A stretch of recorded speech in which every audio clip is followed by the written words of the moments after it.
അതിൽ കുറേ കാര്യങ്ങൾ.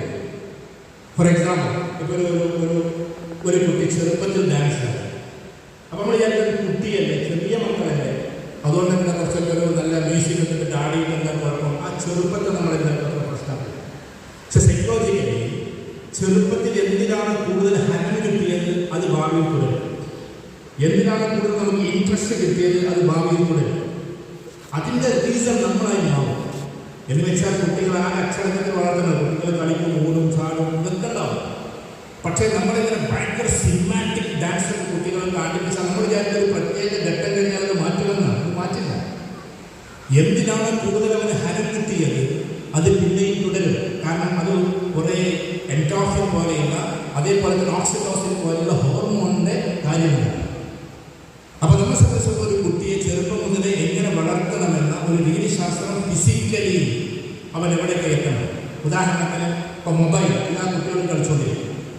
മൊബൈൽ കളിച്ചുകൊണ്ടിരിക്കുമ്പോൾ ഒരു കുട്ടിയെ സംബന്ധിച്ചിടത്തോളം ആ കുട്ടി മൊബൈൽ കളിക്കുന്നത് 1 മണിക്കൂറേ അവന് സ്ക്രീൻ ടൈം കൊടുക്കാൻ പാടുള്ളൂ എന്നുള്ള നിയമം അവൻ അറിഞ്ഞില്ല. അപ്പോൾ 1 hour inside and 1 hour outside, ഇതാണ് കുട്ടികളുടെ കളിയുടെ രീതിയായിട്ട് സാധാരണ പറയുന്നത്. കുട്ടിയെ പുറത്തേക്ക് കളിക്കാൻ പറ്റണം, അത് നമ്മുടെ വീട്ടുമുറ്റത്താകാം, അല്ലെങ്കിൽ കോമൺ ഗ്രൗണ്ടിലേക്കാകാം. 1 hour ഔട്ട്സൈഡിലേക്ക് വരണം, 1 hour ഇൻസൈഡ് ആയിക്കോട്ടെ. കാരണം ഇതൊരിക്കലും എന്തല്ല, ഇത് നമ്മൾ ഹറാമാക്കണ്ട. കാരണം എന്താണെന്ന് വെച്ചാൽ പത്തുപതൊക്കെ കുറേ പുസ്തകന്മാരുണ്ട് കേട്ടോ.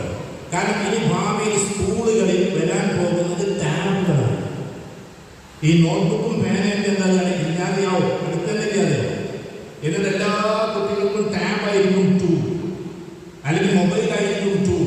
നിങ്ങൾ നോക്കുമ്പോൾ പണ്ട് റിലയൻസ് 500 രൂപക്ക് മൊബൈൽ ഇറക്കിയതുപോലെ കുട്ടികൾക്ക് വേണ്ടി 1000 രൂപയിലൊക്കെ ടാബ് ഇറക്കി കൊടുത്ത്, എന്നിട്ട് കുട്ടികളുടെ ടൈപ്പിംഗ് സ്കില്ലിനനുസരിച്ചാണ് കുട്ടിയെ വിലയിരിക്കുന്നത്. കുട്ടികൾ അനലിറ്റിക്കൽ റീസൺസിനെ കുറിച്ചിട്ടാണ് കുട്ടികൾ വിലയിരിക്കുന്നത്. ഇതൊക്കെ വരാൻ പോവാണ്, അവിടെ അടുത്തന്നെ വരും. അപ്പോൾ നമ്മുടെ കുട്ടികൾ പുസ്തകവും പേനയും മാത്രം എടുത്താൽ മതി എന്ന വാശി നമ്മൾ പിടിക്കരുത്. ഞാൻ പ്രാക്ടിക്കലി സംസാരിക്കും. ഇത് കുട്ടികൾക്കൊരു ടൂളായിട്ട്, ഈ ടൂൾ എങ്ങനെയാണ് ഉപയോഗിക്കേണ്ടത് എന്ന് പഠിപ്പിക്കണം. ഇപ്പോൾ ഈ മൊബൈൽ എങ്ങനെ ഉപയോഗിക്കണം അതാണ് നമ്മൾ പഠിപ്പിക്കുന്നത്. അല്ലാതെ മൊബൈൽ നമ്മൾ എന്താക്കുന്നത് ഡിനേ ചെയ്യരുത്. മൊബൈലിൽ തൊടാൻ പാടില്ല എന്ന് പറയും ഏത് പ്രായത്തിലുള്ള കുട്ടികൾക്ക്. അപ്പോൾ നമ്മൾ വിചാരിക്കും 15 വയസ്സായിട്ട് കൊടുത്താൽ മതിയെന്ന്. അങ്ങനെയല്ല. ഇപ്പോൾ കുട്ടികൾ ഇരുന്നിടത്ത് തന്നെ മൊബൈൽ തോന്നുന്ന ഒരു സമയമാണ്. കുറച്ചു നേരം നോക്കിയിട്ട് മലർന്ന് വീഴുന്ന കുട്ടികളുടെ കാലമാണ്.